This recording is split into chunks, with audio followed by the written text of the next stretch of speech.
वालेकुम जी। Welcome to the technologies channel. Technologies channel की तरफ से आप लोगों को खुशामदीद। आज का जो हमारा लेक्चर है वो है जी CCNA का पहला लेक्चर और इसमें हम सीखेंगे नेटवर्क डिवाइसेस के बारे में।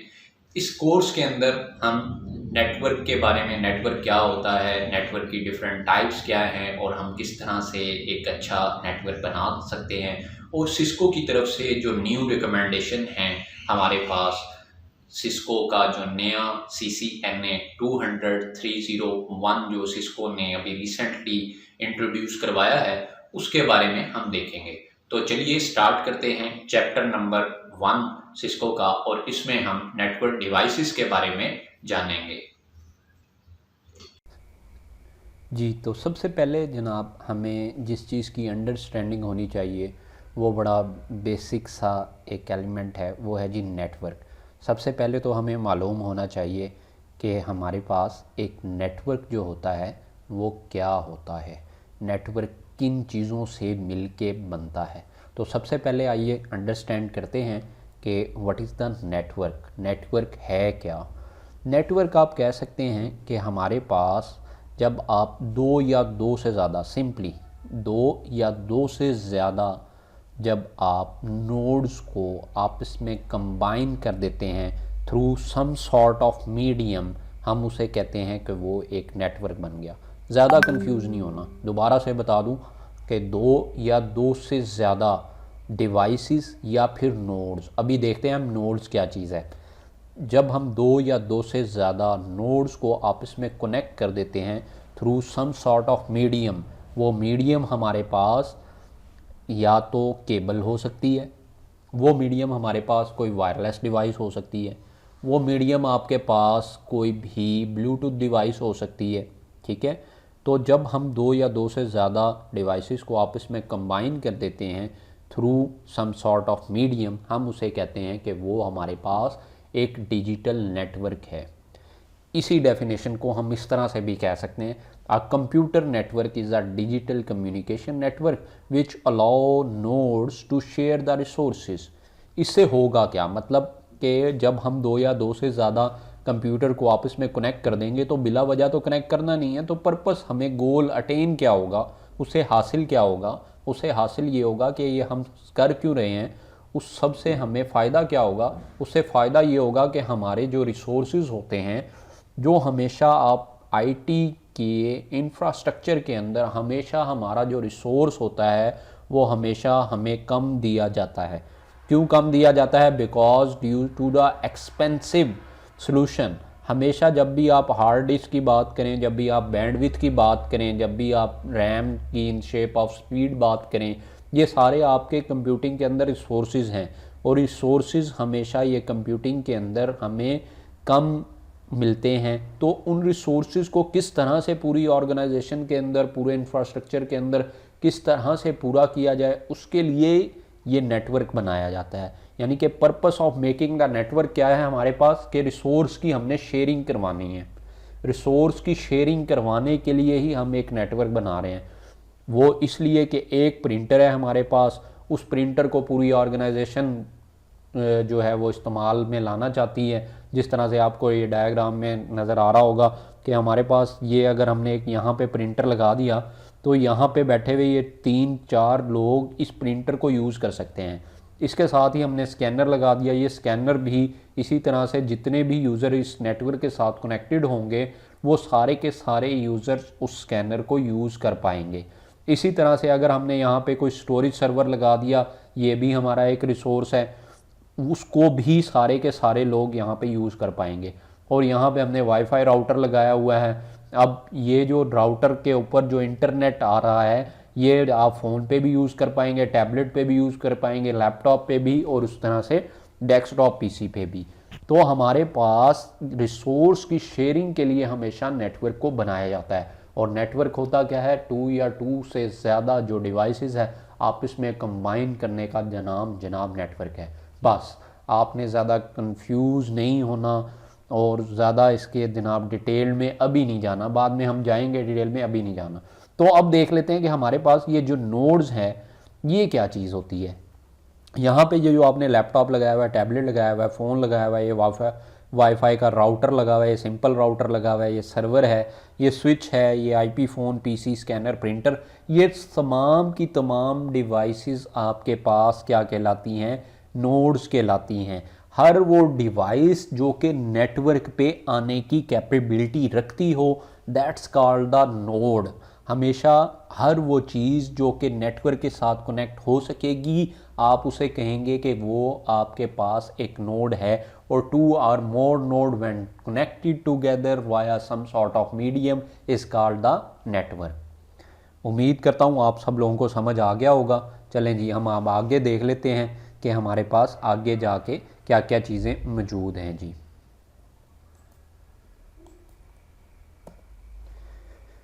आगे जनाब हमने अभी ये देखना है कि टाइप्स ऑफ नेटवर्क क्या हैं और नेटवर्क के जो साइज़ हैं, ये हमें जो टाइप ऑफ नेटवर्क है actually according to size of network के अकॉर्डिंगली इसकी डिस्ट्रीब्यूशन की है सिस्को ने। तो अभी हम देख लेते हैं कि वो हमारे पास कितनी किस्म की नेटवर्क की टाइप्स हो सकती हैं। सबसे पहली जनाब जो हमारे पास टाइप होती है, अमूमन आप लोगों ने बहुत ज़्यादा सुना होगा इसके बारे में, वो है जी local area network. Local area network नाम से बड़ा इसका ना क्लियर व्यू आपके पास आता है कि लोकल एक चीज़ जो लोकली यूज़ हो रही होगी। लोकली से मुराद within the boundary, within the walls, ठीक है, विद इन द आप कह लें कि आपकी ऑर्गेनाइजेशन के अंदर, ठीक है, एक डिपार्टमेंट के अंदर, एक रूम के अंदर, ठीक है, यूज़ होने वाली सारी की सारी डिवाइस जो एक स्विच टाइप की एक डिवाइस से कनेक्टेड होंगी। यानी कि आपके तमाम के तमाम यूज़र जो कि एक रूम में हों या एक डिपार्टमेंट में हों या एक इलाके के अंदर हों या एक सिटी के अंदर हों, वो अगर एक ही तरह की डिवाइस के साथ सारे लोग कनेक्ट हो जाएं और एक ही इंटरनेट को इस्तेमाल करने लग जाएं, तो हम उसे क्या कहेंगे जनाब, लोकल एरिया नेटवर्क करेंगे। क्या कहेंगे जी, लोकल एरिया नेटवर्क। तो आपने इसकी भी मज़ीद डिटेल के अंदर नहीं जाना, जस्ट लोकल एरिया नेटवर्क क्या होगा आपका, जब आपके तमाम के तमाम यूज़र्स जो कि एक डिपार्टमेंट या फिर कुछ रूम्स के अंदर या फिर वो सारे के सारे एक डिवाइस के साथ कनेक्टेड हैं। जैसे आपके घर के अंदर अगर PTCL का इंटरनेट लगा हुआ है और उस PTCL के साथ आपके घर के तमाम अफराद कनेक्टेड हैं, तो वो क्योंकि एक ही नेट यूज़ कर रहे होंगे, एक ही नेटवर्क यूज़ कर रहे होंगे, तो उसे हम कह सकते हैं that is the type of the local area network. वो किस तरह का आपका नेटवर्क है, वो एक लोकल एरिया नेटवर्क है। अब आ जाते हैं कि वाइड एरिया नेटवर्क क्या होता है। Wide area network, user connected together globally through the internet. जब आप इंटरनेट की फैसिलिटी ले रहे होते हैं, जैसे अब आपके पास अगर इंटरनेट नहीं भी आ रहा होता है तो यूज़र तो उस मोडेम के साथ कनेक्ट होते हैं ना, तब भी हम उसे लोकल एरिया नेटवर्क ही कहते हैं। और जब आपने इंटरनेट की फैसिलिटी ली हुई होती है ग्लोबली किसी सर्विस प्रोवाइडर से, सर्विस प्रोवाइडर हमारे केस के अंदर कौन है, हमारे केस के अंदर सर्विस प्रोवाइडर आपका PTCL है, जो कि आपको बैंडविड्थ प्रोवाइड कर रहा है ताकि आप इंटरनेट यूज़ कर पाएँ, गूगल यूज़ कर पाएँ, आप फेसबुक यूज़ कर पाएँ, सोशल मीडिया को यूज़ कर पाएँ, ब्राउजिंग कर पाएँ। तो वो सारी चीज़ें आपका सर्विस प्रोवाइडर से जब तक आप इंटरनेट को ग्लोबली नहीं लेंगे तब तक आप इसको यूज़ नहीं कर पाएंगे। ये जो इंटरनेट की फैसिलिटी हम लेते हैं इसे हम कहते हैं वाइड एरिया नेटवर्क। ये हमेशा जब आप कह सकते हैं कि कंट्रीज़ के दरमियान में या सिटीज़ टू सिटीज़ के दरमियान में जो हम इंटरनेट यूज़ करते हैं वो हमारा पास क्या होता है, वाइड एरिया नेटवर्क, यानी कि वाइडली यूज़ किया जाता है। इस वजह से इसको नाम भी हमारे पास वाइड एरिया नेटवर्क कहते हैं। इसके अंदर जो डिवाइसेस यूज़ होती हैं, राउटर्स भी यूज़ होते हैं, स्विचेस भी यूज़ होते हैं और अदर टाइप की डिवाइसेस जिनमें फायरवॉल्स आ जाती हैं, 3 लेयर स्विच आ जाता है, आपके डिफरेंट कंट्रोलर्स आ जाते हैं जो कि सिस्को ने अभी इंट्रोड्यूस करवाए हैं। डिफरेंट टाइप की डिवाइसेस आपके पास यहाँ पे आ जाती हैं जो कि वाइड एरिया नेटवर्क कनेक्टिविटी का पार्ट हो सकती हैं। तो अभी आपने जस्ट ये 2 कंसेप्ट क्लियर करने हैं कि according to size, according to types, network हमारे पास 2 किस्म का है मेनली। अच्छा, एक आपको बताता चलूँ कि थर्ड टाइप्स भी आपको अक्सर किताबों में मिलेगी, तो वो हमारे पास क्या होता है, मेट्रोपॉलिटन एरिया नेटवर्क, मैन के नाम से।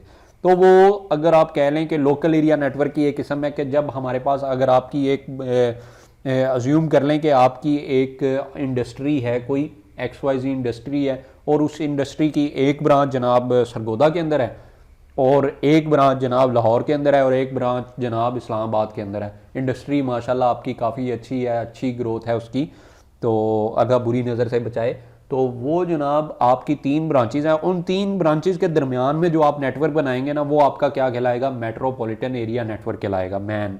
तो वो अकॉर्ड लैन की आप कह सकते हैं एक फर्दर किस्म की एक टाइप कह लें। ठीक है जी, तो उम्मीद करता हूँ ये वाला कंसेप्ट भी आपको क्लियर हो गया होगा। अब जनाब हम आगे चलते हैं, वो देखते हैं कि हमारे पास आगे क्या है। ये मैंने आपकी क्लियर अंडरस्टैंडिंग के लिए लैन और वैन की यहाँ पे डायग्राम डाल दी थी। तो लोकल एरिया नेटवर्क यानी कि ये सारे पीसी देखें एक ही नेटवर्क के साथ कनेक्टेड हैं, और इसी तरह से ये सारे पीसी एक नेटवर्क के साथ कनेक्टेड हैं, और यहाँ पे ये सारे 4 के 4 पीसी एक नेटवर्क से कनेक्टेड हैं। जब इन दोनों के इस लैन और इस लैन के दरमियान में और इस लैन के दरमियान में ये कनेक्टिविटी और यहाँ पे ये वाली कनेक्टिविटी और उसी तरह से ये जो आपके पास लिंक जा रहा है, ये आपस में जब लैंस को हम कनेक्ट करते हैं उसे आप कह सकते हैं कि वाइड एरिया नेटवर्क। यानी कि ये आपका क्या था, ये सरगोदा था, ये आपका लाहौर था, और ये आपका पिंडी। मैं सरगोदा बार बार इसलिए कह रहा हूँ क्योंकि खुद मैं सरगोदा पाकिस्तान से बिलोंग करता हूँ, इसलिए जनाब आपको सरगोदा बार बार कह रहा हूँ। तो ये जो है आपके जो लैंस को आपस में आप कनेक्ट कर देने का नाम वाइड एरिया नेटवर्क है जी। क्लियर? चलें जी आगे चलते हैं। अब आ जाते हैं, हमने जो एक्चुअल जो सिस्को ने अभी नए CCNA के अंदर जो इंट्रोड्यूस करवाए हैं, सबसे पहली जो चैप्टर है उसके अंदर मेनली जो चीज़ें इंट्रोड्यूस करवाई हैं, हम अकॉर्डिंग टू इस कोर्स को पढ़ने का सबसे बड़ा फ़ायदा आपको ये होगा कि मैं सिस्को की जो रिकमेंडेड आउटलाइन है उसको फॉलो करते हुए आपको पढ़ा रहा हूँ, और चैप्टर नंबर 1 आज हमने स्टार्ट किया और उसका हम पार्ट 1 आज जनाब कंप्लीट करेंगे। ठीक है, तो अगर आप साथ साथ लेक्चर सुनते रहेंगे तो आपका CCNA जो है, होप सो, मेरी कोशिश है कि हम उसे जल्द, आज जो हमने स्टार्ट किया है, और अल्लाह ताला से दुआ भी करते हैं कि हम इसे जल्द से जल्द जो है वो अपने जो अंजाम को पहुंचाएं। और आप सब लोग माशाल्लाह जितने लोग भी सुन रहे हैं मुझे, और जिन लोगों तक मेरी ये वीडियो पहुंच रही है, वो सारे के सारे लोग इसको सुन के समझ के क्लियरली अपने कंसेप्ट जो हैं उनको क्लियर करके, अंडरस्टैंडिंग क्लियर करके जो सिस्को का CCNA का पेपर है वो जल्द से जल्द बताएं, और मुझे भी इन्फॉर्म करें कि सर हमने आपके लेक्चर सुन के जनाब ये जो सिस्को का CCNA की जो सीरीज़ है उसको क्लियर कर लिया है। मुझे बड़ा बेसब्री से इंतज़ार रहेगा जी आपके मैसेजेस का। अच्छा जी, तो सबसे पहले जनाब चलें, बातें ज़्यादा हो गई हैं तो बातें मैं ज़्यादा कर लिया करता हूँ, तो आप लोगों ने परेशान नहीं होना, तो इसी तरह से हम जनाब पढ़ाई भी करेंगे। राउटर्स जो आपके पास होते हैं ये क्या चीज़ होती है? राउटर देखें आपके पास, अगर आप लोग माशाल्लाह सफ़र भी करते हैं, ट्रैवलिंग का आपको शौक़ है, तो आप लोगों ने देखा होगा कि जब भाई राउंड अबाउट आता है तो चौक के अंदर खड़ा हुआ आपको एक ट्रैफिक वार्डन मिलता है। उस ट्रैफिक वार्डन का क्या काम है? वो यहाँ पे खड़ा हुआ होता है बेचारा। ठीक है, उसका काम क्या होता है? वो जनाब धूप में बड़ा जनाब आपके लिए जलील हो रहा होता है। ठीक है, तो वो धूप में खड़ा होकर क्या कर रहा होता है? इधर की ट्रैफिक, इस साइड पे एक वाली ट्रैफिक को मैनेज कर रहा होता है, इधर की ट्रैफिक को मैनेज कर रहा होता है, इधर की चौक के अंदर उसकी ड्यूटी होती है, ट्रैफिक को मैनेज करना उसका काम होता है। तो यहाँ पे ये जो राउटर भाई साहब है ना, आप इसे कह लें कि it's a like a traffic warden.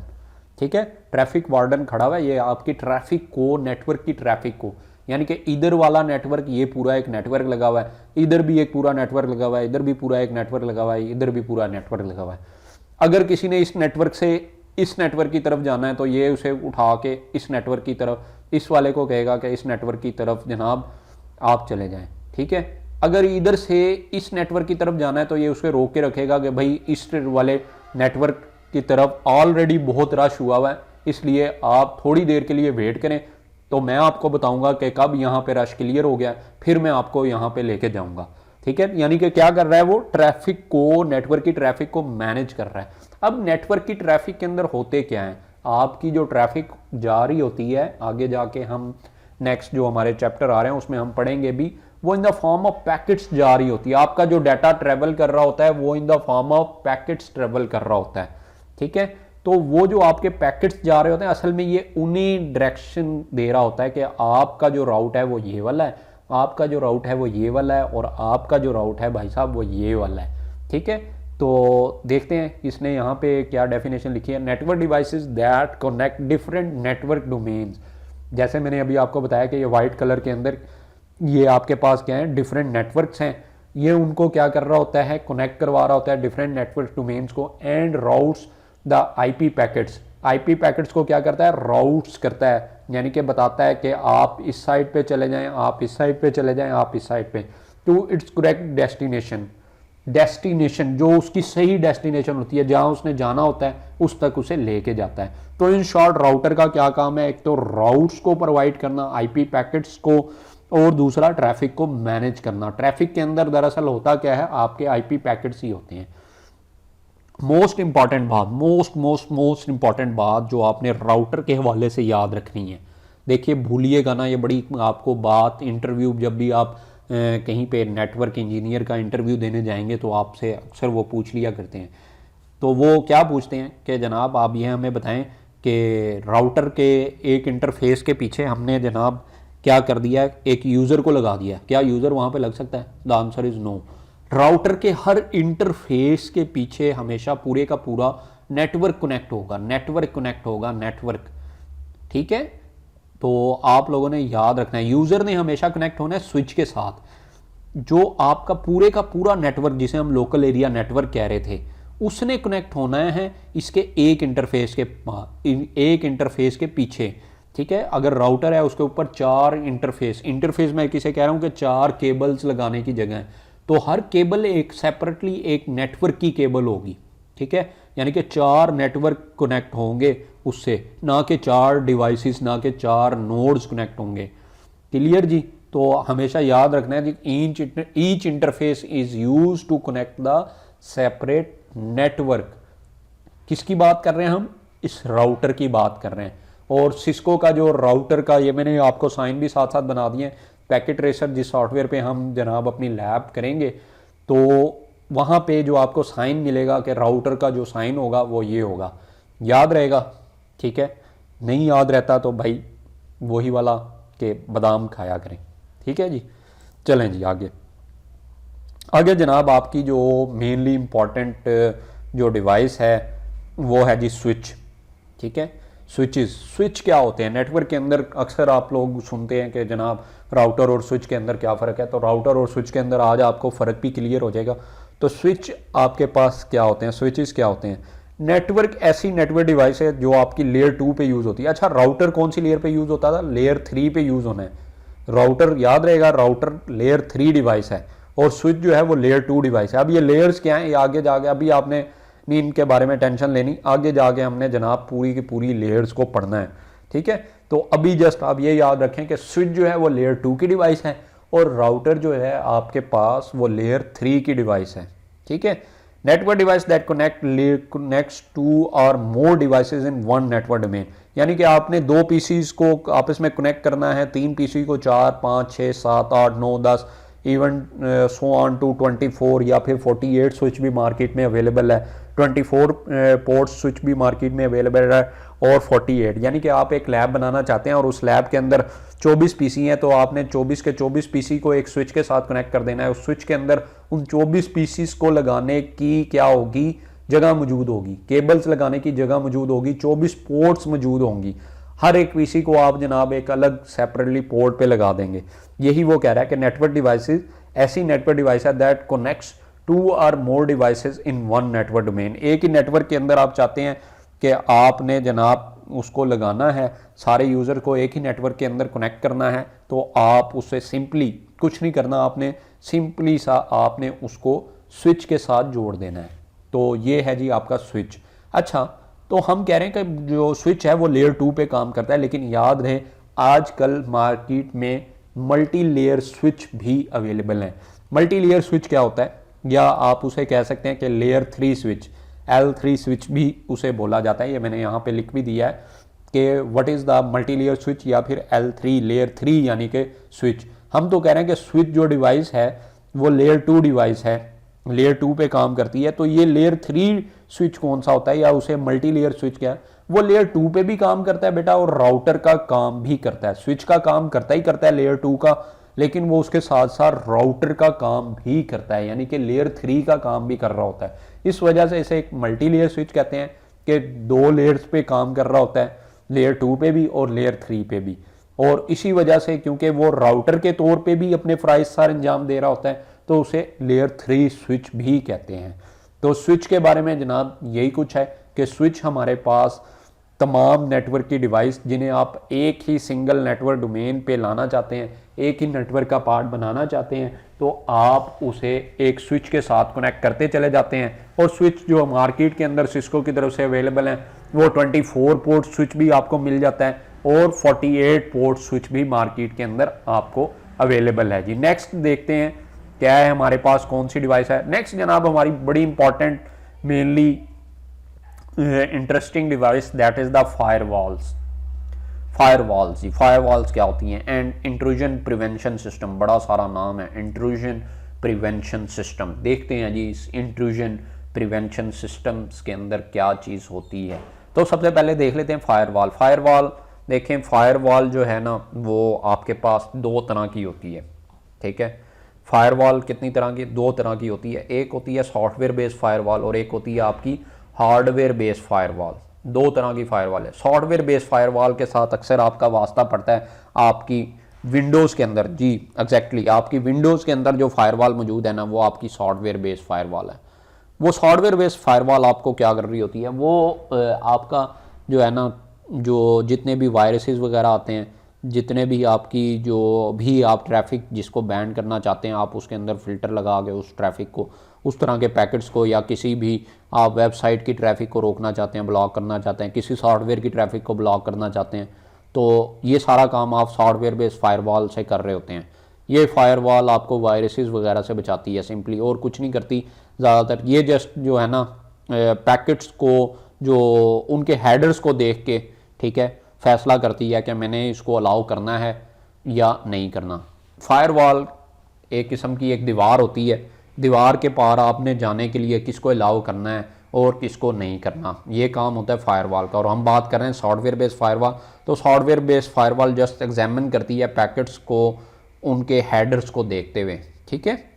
तो सॉफ्टवेयर बेस्ड फायरवॉल तो ये होगी। हार्डवेयर बेस्ड फायरवॉल क्या होती है? हार्डवेयर बेस्ड फायरवॉल हमारे नेटवर्क लेवल पे काम कर रही होती है, ठीक है। यानी कि आपके पूरे डाटा सेंटर के अंदर एक हार्डवेयर बेस्ड फायरवॉल होगी। वो हार्डवेयर बेस्ड फायरवॉल क्या कर रही होगी, जो आपकी बैड ट्रैफिक है, इंटरनेट से जो ट्रैफिक आ रही है या आपकी तरफ से जो ट्रैफिक इंटरनेट पे जा रही है, दोनों के दरमियान में जनाब एक वॉल के तौर पे काम कर रही होगी। उधर वाली ट्रैफिक को भी फिल्टर करके सेंड कर रही होगी आपकी तरफ, और आपकी तरफ से जाने वाली ट्रैफिक को भी फिल्टर करके सेंड कर रही होगी इंटरनेट के ऊपर।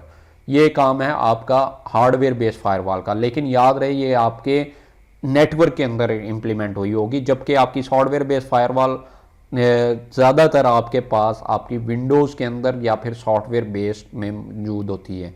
तो हमारे पास दोनों फायरवॉल्स आपके नेटवर्क के अंदर काम कर रही होती हैं जी। सॉफ्टवेयर बेस्ड भी फायरवॉल काम कर रही होती है और उसी तरह से आपकी हार्डवेयर बेस्ड फायरवॉल भी काम कर रही होती है।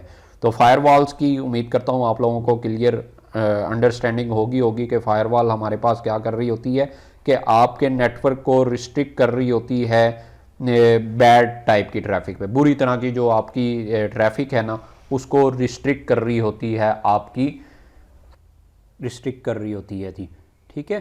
तो ये है थी जी आपकी फायरवॉल। फायरवॉल क्या होती है? अब देखें इंट्रूजन प्रिवेंशन सिस्टम, ये बड़ा इंपॉर्टेंट कंसेप्ट है कि इंट्रूजन प्रिवेंशन सिस्टम हमारे पास क्या होता है। ये आपके नेटवर्क को कॉन्टीन्यूसली मॉनिटर कर रहा होता है और लुकिंग के अंदर रहता है हमेशा कि कोई भी मलिशियस कोई भी ट्रैफिक जो है आपकी तरफ ना आए। जैसे ही कोई मलिशियस ट्रैफिक आपकी तरफ आना शुरू हो जाती है तो ये उस ट्रैफिक को कैप्चर कर लेता है, उसकी इंफॉर्मेशन कैप्चर कर लेता है कि ये वाले सोर्स से कोई बंदा जो है वो इस टाइप के जो पैकेट है ना, जो कि सही पैकेट नहीं है, वो आपके नेटवर्क के ऊपर जनाब वो बम्बार्डमेंट कर रहा है। तो ये जनाब क्या करता है, कैप्चरिंग करता है और कॉन्टीन्यूसली मॉनिटर करते रहता है आपके नेटवर्क को, ठीक है। ये ऐसा सिस्टम आपके पास क्या कहलाता है? इंट्रूजन प्रिवेंशन सिस्टम कहलाता है, कि जो आपके पास इंटेलिजेंटली काम कर रहा होता है और कॉन्टीन्यूसली आपके नेटवर्क को मॉनिटर कर रहा होता है कि कोई भी ऐसी एक्टिविटी जो कि मलिशियस एक्टिविटी है आपके नेटवर्क पे ना होने पाए। यानी कि हम किसकी तरफ चले जाते हैं? फायरवॉल तो जब आ रही होगी तब रोकेगी, यानी कि प्रीरियर आप एक काउंटर मेजर लेते हैं कि कोई भी चीज़ को आने से पहले रोक लिया जाए, वो कॉन्टीन्यूसली डिटेक्ट करता रहे कि इस टाइप की कोई भी चीज़ आपके नेटवर्क पे अगर हो रही है या होने से पहले उसको रोक लें, ठीक है। हो नहीं रही बल्कि होने से पहले उसको रोक लिया जाए। अच्छा, आगे जनाब एक कंसेप्ट आ जाता है हमारा, ये असल में फायरवॉल्स के अंदर ही कंसेप्ट यूज़ हो रहे होते हैं दोनों, इंट्रूजन प्रिवेंशन सिस्टम भी आजकल, और आगे आ जाता है डीप पैकेट इंस्पेक्शन, DPI आप इसे बोलते हैं। ये एडवांस मेथड है आपका जनाब ट्रैफिक को मैनेज करने के लिए, ट्रैफिक की फ़िल्टरिंग करने के लिए, जो कि क्लासीफाई करता है ट्रैफिक को, रीराउट भी कर सकता है, ब्लॉक भी कर सकता है, और आपके पे लोड्स को उनके सिग्नेचर बेस उनकी डिटेक्शन करता है, पैकेट की फ़िल्टरिंग करता है। जबकि आम तौर पे हमारी फायरवॉल क्या करती थी, मैंने आपको पहले भी ऑलरेडी बताया है कि हमारी जो आम फायरवॉल है, जिसे आप कह सकते हैं कि हमारी जो कॉमन कन्वेंशनल फायरवॉल है, वो जस्ट पैकेट्स की डिटेक्शन करती है हेडर की बेस पे। ये जो डीप पैकेट इंस्पेक्शन है, ये हम जो इंस्पेक्शन करते हैं कि लोकेशन क्या है पैकेट्स की, आइडेंटिफाई करते हैं, उन्हें क्लासीफाई कर सकते हैं, रीराउट कर सकते हैं, किसी भी पैकेट को ब्लॉक कर सकते हैं, रीट्रांसमिट कर सकते हैं। तो अगर उसके अंदर कोई पेलोड मौजूद है और उसके अंदर कोई जो कोड है, उसकी बेस पे भी उसको डिटेक्ट किया जा सकता है पैकेट को।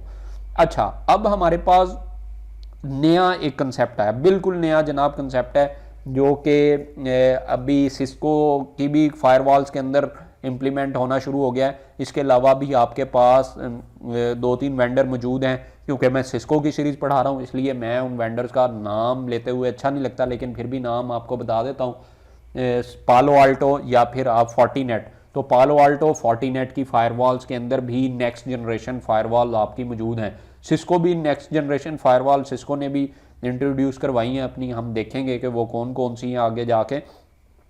लेकिन अभी आपको पता होना चाहिए कि जनाब नेक्स्ट जनरेशन फायरवॉल होती क्या है। बड़ा जनाब आजकल लेटेस्ट ट्रेंड है नेक्स्ट जनरेशन फायरवॉल का, आप इसे AI बेस्ड फायरवॉल भी कह सकते हैं। तो इसके अंदर firewall plus IPS, intrusion prevention system, ठीक है, यानी कि मॉनिटर किया जाए आपके कॉन्टिन्यूसली नेटवर्क को, और मलिशियस एक्सीडेंट और कैप्चर करे आपकी ट्रैफिक को बिफोर द इंसिडेंट हैपन, ठीक है। और फायरवॉल भी हो और IPS भी, और इंटेलिजेंटली किसी भी अटैक को, जब उस तरह का अटैक एक दफ़ा ये आपके पास करेगा क्या, ये किस तरह से काम कर रहा होता है, एक दफ़ा ये जब आपका उस अटैक आता है तो ये अपने पास उसकी अपनी डेटाबेस के अंदर उस तरह की सारी इंफॉर्मेशन सेव कर लेता है। अगली बार उससे मिलता जुलता जिस तरह से ही चीज़ आने लगेगी, ये पहले ही हमारे सिस्टम को वार्न कर देगा कि जनाब ये इस तरह का जो सोर्स है, इस टाइप के पैकेट्स आने लगे हैं, तो आपने जो भी एक्शन लेना है इसके अगेंस्ट वो मुझे बता दें, ताकि मैं उसके अगेंस्ट ये वाला एक्शन ले सकूं, ठीक है। तो ये हमारे पास होती है next generation based firewall, next generation firewall, NGFW आप इसे कहते हैं। तो firewall plus IPS, intrusion prevention system का ये जनाब एब्रीवेशन है। अच्छा, आगे ये फायरवॉल का मैंने आपको साइन भी बता दिया कि सिस्को के अंदर, पैकेट ट्रेसर के अंदर फायरवॉल जो है वो किस तरह से दिखती है। तो वो एक बिल्कुल वॉल की तरह का जनाब यहाँ पे साइन मौजूद होता है आपके पास। नेक्स्ट देखते हैं हमारे पास क्या है। नेक्स्ट जनाब हमारे पास मौजूद है एक्सेस पॉइंट। एक्सेस पॉइंट क्या होते हैं? एक्सेस पॉइंट्स हमारे पास ऐसी डिवाइस होती है जो कि वायरलेसली यूज़र्स को कम्युनिकेट करने के लिए, वायरलेसली नेटवर्क बनाने के लिए यूज़र्स का यूज़ होती हैं। आप लोगों ने अक्सर अपनी ऑर्गेनाइजेशन के अंदर देखा होगा कि आपको जो इंटरनेट कनेक्टिविटी, जो वाईफाई का सिग्नल आ रहा होता है, वहाँ पे इस तरह का एक राउटर लगा हुआ होता है, ठीक है।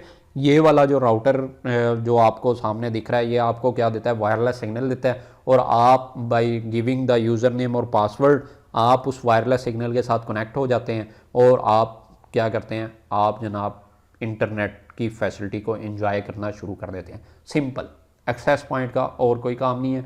जस्ट ये आपको AP, आप इसे एब्रीवेशन इसकी क्या, एक्सेस पॉइंट की APs। अब ये होते स्विच की तरह, देखें सेम स्विच वाला काम है। स्विच को आप यूज़ कर रहे थे बाय केबल्स, और ये जनाब आप इसको वायरलेस यूज़ कर रहे हैं। जब आप इसको वायरलेसली इंटरनेट को नेटवर्क बनाने के लिए यूज़ करते हैं, एक यूज़र्स, डिफरेंट यूज़र्स जो हैं उनको एक नेटवर्क की डोमेन पे वायरलेसली लाने के लिए यूज़ करते हैं, तो उस डिवाइस को हम एक्सेस पॉइंट बोलते हैं।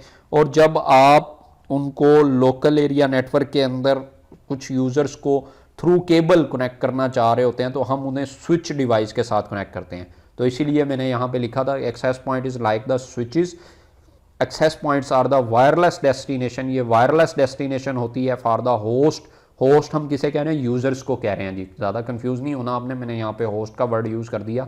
तो यहाँ पे होस्ट यूज़र्स को कहा जा रहा है to communicate with the other host, यानी कि इसके साथ जितने भी होस्ट कनेक्ट हैं, ठीक है, हम आपस में वो सारे के सारे होस्ट आपस में भी एक दूसरे के साथ कनेक्टिविटी कर सकते हैं। अगर इस राउटर के ऊपर इंटरनेट कनेक्टिविटी आ रही है, वाइड एरिया नेटवर्क का लिंक आ रहा है, तो हम सब लोग इंटरनेट की फैसिलिटी को भी यूज़ कर पाएंगे। तो ये होते हैं जी आपके पास एक्सेस पॉइंट। नेक्स्ट देखते हैं हमारे पास क्या है। ये जनाब आप लोगों ने इसको बड़ा ध्यान से सुनना है। ये सिस्को ने न्यूली इंट्रोड्यूस करवाया कंट्रोलर्स के नाम से, ठीक है जी। तो अभी क्योंकि ये न्यू आया है, इस आउटलाइन के अंदर ही सिस्को की CCNA जो 200.301 सिस्को का नया CCNA जो हम पढ़ रहे हैं, तो इसके अंदर ही ये कंट्रोलर्स का कंसेप्ट आया है। तो कंट्रोलर्स क्या होते हैं? कंट्रोलर्स, सबसे पहले हम वायरलेस कंट्रोलर्स को देख लेते हैं कि वायरलेस कंट्रोलर क्या होते हैं। ये आपके सामने मैंने बना भी दिया, wireless controller a central management point for the multiple access points, ठीक है। APs क्या मैंने कहा था अभी आपको, नेक्स्ट स्लाइड जो प्रीवियस हमारी स्लाइड थी, एक्सेस पॉइंट आपके पास क्या थे कि जो वायरलेसली होस्ट को, वायरलेसली यूज़र्स को एक ही नेटवर्क पे कनेक्ट करने के लिए यूज़ होते हैं, उसे हम क्या कहते हैं, एक्सेस पॉइंट्स, ठीक है। तो यहाँ पे सेंट्रल मैनेजमेंट पॉइंट है for the multiple access point, यानी कि आपके अगर ऑर्गेनाइजेशन के अंदर 4 वायरलेस एक्सेस पॉइंट्स लगे हुए हैं, उन चार्ज को अलग अलग मैनेज करने की बजाय उन चार्ज को आप इस डिवाइस के साथ, जो कि क्या कहलाएगी, आपकी कंट्रोलर डिवाइस कहलाएगी, इसके साथ अगर हम कनेक्ट कर दें ना, एक को यहाँ पे कनेक्ट कर दें, एक दूसरे को यहाँ पे, तीसरे को यहाँ पे और चौथे को यहाँ पे, आप उसको एक ही प्लेस से सेंट्रली मैनेज कर सकते हैं। उसको कहाँ से, एक ही प्लेस से सेंट्रली मैनेज किया जा सकता है। सारी की सारी 4 के 4 एक्सेस पॉइंट्स जो आपने लगाए हुए थे, फ़र्ज़ करें आपने एक फ्लोर के ऊपर एक एक्सेस पॉइंट लगाया जो कि फर्स्ट फ्लोर के लोगों को यानी कि कनेक्ट कर रहा था, वायरलेस सिग्नल प्रोवाइड कर रहा था। दूसरे फ्लोर पे आपने दूसरा एक्सेस पॉइंट लगाया जो कि दूसरे फ्लोर पे यूज़र्स को कनेक्ट करने के लिए यूज़ हो रहा था, तीसरे पे और इसी तरह चौथे पे। अब बजाय इसके कि आप एक एक को जाके कन्फिगर करेंगे, आप उन चारों को एक ये एक्सेस पॉइंट, ये कंट्रोलर डिवाइस के साथ जोड़ देते हैं, एक को यहाँ पे, दूसरा, तीसरा, चौथा, ठीक है।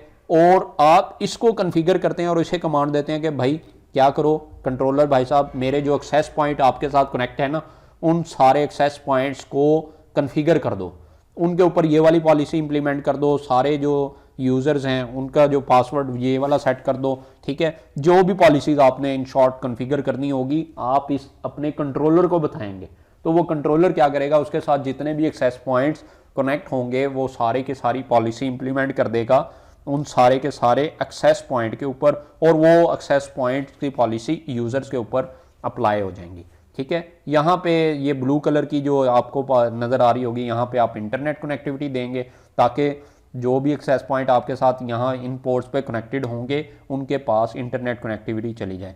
ये यहाँ पे USB केबल लगाने की जगह है और ये इसको जनाब कंसोल केबल के ज़रिए कन्फिगर किया जा सकता है। What is console cable, next जनाब हम आने वाले लेक्चर में देख लेंगे कि केबल्स की जो टाइप्स हैं, कंसोल केबल क्या होती हैं, और स्ट्रेट थ्रू या फिर कॉपर वायर या जो भी आपकी जो वायर्स की टाइप्स हैं वो नेक्स्ट किसी लेक्चर के अंदर हम देखेंगे। अभी मैं आपको बार बार बता रहा हूँ कि मैं प्योरली फॉलो कर रहा हूँ सिस्को की CCNA 200.301 जो कि नया CCNA है और सिस्को की जो आउटलाइन है, ठीक है। टॉपिक्स बहुत से और भी दरमियान में आ जाते हैं, तो वो जब सिस्को की आउटलाइन के मुताबिक वो टॉपिक आएगा मैं आप लोगों को तब बताऊंगा, ठीक है। अभी हम प्योरली चैप्टर वाइज सिस्को की CCNA 200.301 की जो आउटलाइन है उसी को ही हम फॉलो करेंगे, क्योंकि मेरा जो गोल है, मेरा जो मकसद है आप लोगों को वो है जी CCNA जो नया CCNA है उसको क्लियर करवाना और उसकी सर्टिफिकेशन की तैयारी करवाना, ना कि पूरे के पूरे नेटवर्क को आपको पढ़ाना कि पूरे के पूरे मैं नेटवर्क को घोल के जनाब सारी चीज़ें आपको एकदम से पढ़ा दूँ। तो सारी चीज़ें करेंगे लेकिन आहिस्ता आहिस्ता, तो सारी चीज़ें इंशाल्लाह हम कवर करते जाएंगे।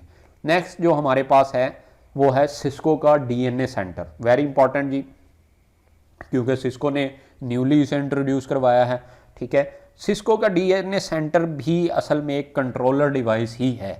लास्ट पे जैसे हमने अभी वायरलेस WLC वायरलेस कंट्रोलर को देखा, ठीक है, तो सिस्को का जो हमारे पास ये है डीएनए सेंटर ये भी हमारे पास एक कंट्रोलर डिवाइस ही है।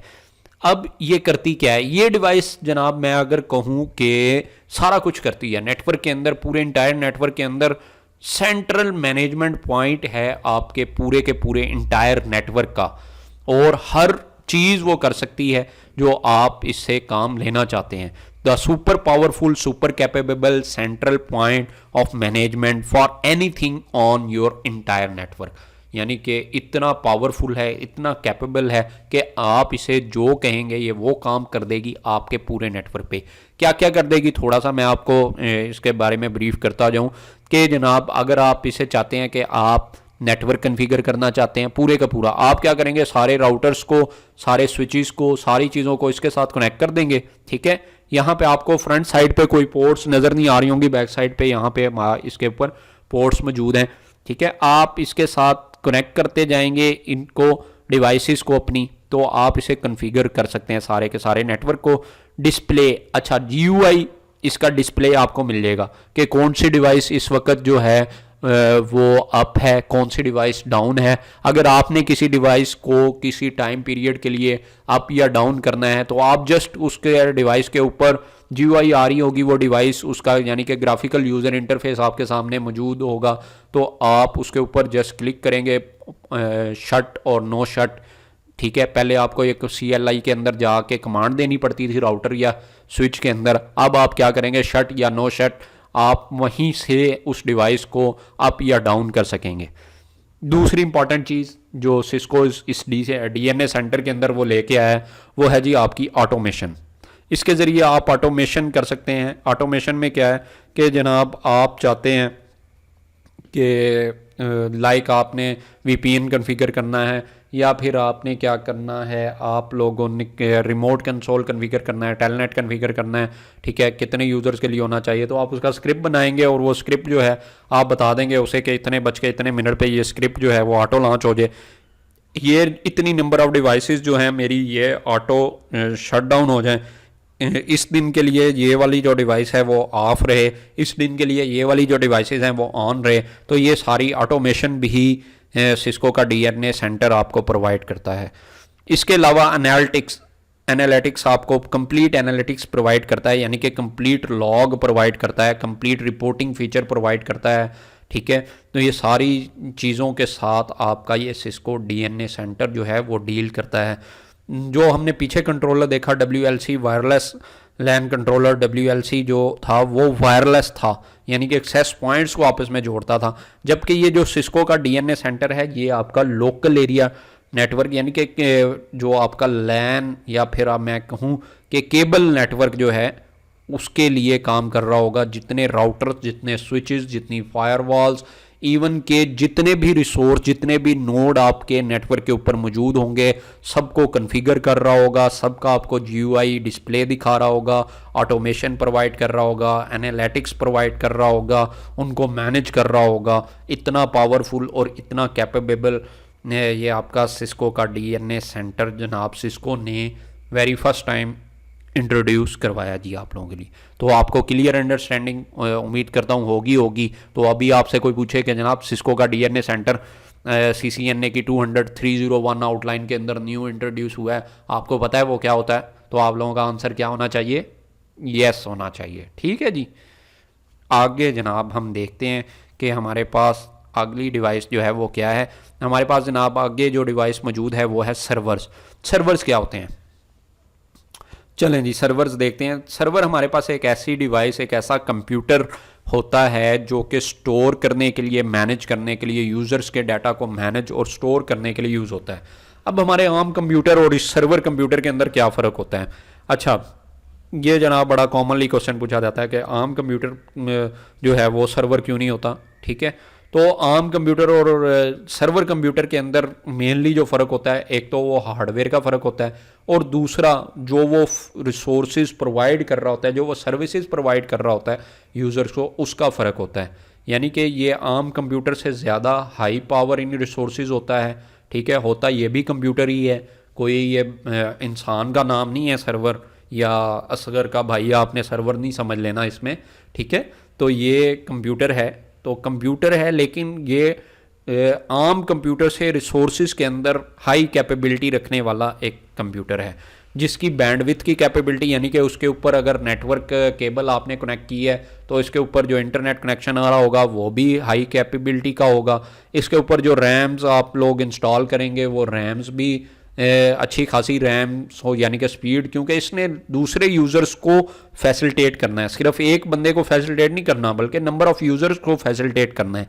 इसलिए जो इसके ऊपर आपने फैसिलिटी देनी है वो सबको, ताकि ये डिस्ट्रीब्यूट आगे कर सके, इसको रिसोर्स ज़्यादा देने हैं आपने।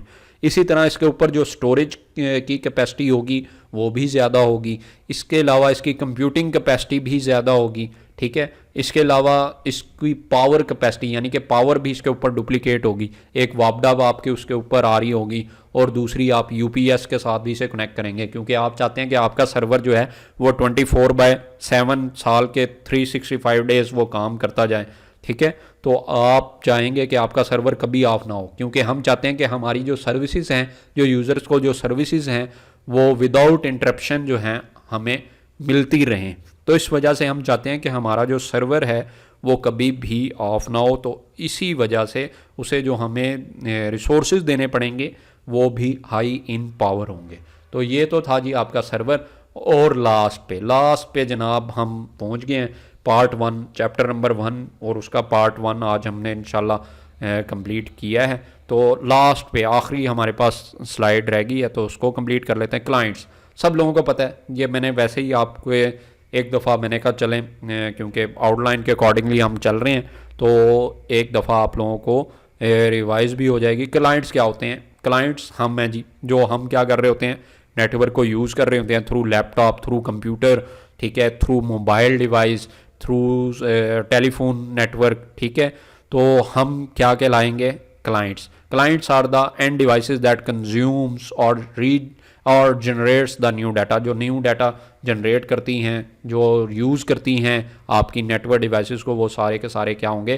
क्लाइंट्स होंगे। अच्छा, अब एक और कंसेप्ट जो कि अभी तो आपका सिस्को ने तो कोर्स आउटलाइन के अंदर मेंशन नहीं किया, लेकिन मैंने आपको ज़रूरी समझा यहाँ पे बताना, वो है जी आपकी वर्चुअल मशीन। क्योंकि हमने आगे जिस तरह से काम करना है, पैकेट ट्रेसर जो सॉफ्टवेयर सिस्को की तरफ से रिकमेंड है, मैंने लास्ट लेक्चर के अंदर उसका आपको लिंक भी दे दिया था। हो सकता है आप में से बहुत से लोगों ने, जो कि शार्प लोग होंगे, जो कि इंटेलिजेंट, थोड़ा सा अच्छी तरह से काम कर रहे होंगे, एफिशिएंटली काम कर रहे होंगे, उन लोगों ने इंस्टॉल भी कर लिया होगा। तो वर्चुअल मशीन्स जो हैं, हमने क्योंकि इनके ऊपर ही काम करना है, ये होती क्या हैं? तो वर्चुअल मशीन आपका PC, router, switch, server, firewall, access point, ये सारी आपके पास इन फॉर्म ऑफ वर्चुअल हो सकते हैं। तो जब हम बात करेंगे पीसी की, तो हम एक वर्चुअल पीसी की बात करेंगे पैकेट ट्रेसर के अंदर। जब आपने एक लैपटॉप को यूज़ करना हुआ करेगा, जब आपने एक कंप्यूटर को यूज़ करना होगा, जस्ट आप उस पीसी का साइन, जिस तरह से मैंने अभी आपको बारी बारी साइन दिखाए थे, सर्वर का साइन भी दिखाया था, राउटर का साइन भी दिखाया था, स्विच का साइन भी दिखाया है। अगर भूल गए हैं तो भाई पीछे जाके दोबारा से एक दफ़ा लेक्चर को पढ़ लें, ठीक है। तो वो साइन के ऊपर आप क्लिक करेंगे, ड्रैग एंड ड्रॉप करेंगे और उसको आप जो आपकी वर्क स्पेस होगी उसके ऊपर ले आएंगे। तो उनको क्योंकि हम वर्चुअली यूज़ कर रहे होंगे, फिजिकली हमने कोई पीसी नहीं खरीद के लाना, कोई राउटर नहीं खरीद के लाना, कोई स्विच नहीं खरीद के लेके आना, क्योंकि हम उसकी जो लैब है उसको हम फिज़िकल तो कर नहीं सकते। तो हम उसको जो सिस्को रिकमेंड करता है CCNA लेवल पे, वो ये करता है कि आप उसकी जो लैब है वो वर्चुअल लैब कर लें, वो by using the software packet tracer. तो हम फायरवॉल भी यूज़ करेंगे, access point, server, switch, router, PCs, तो सारे के सारे जितने भी हैं इनको हम वर्चुअली यूज़ करेंगे। तो ये होती हैं जी आपकी वर्चुअल मशीन्स। तो उम्मीद करता हूँ आप लोगों को जो लेक्चर है वो समझ में आ गया होगा। इसी तरह से जनाब मेहनत को जारी रखा करें, और दैट्स एनफ। आज के लिए इतना ही काफ़ी है, ठीक है। अगले लेक्चर में इंशाल्लाह आप लोगों से मुलाकात होगी। दुआओं में याद रखिएगा, अपना बहुत सा ख्याल रखिएगा। अल्लाह हाफिज़।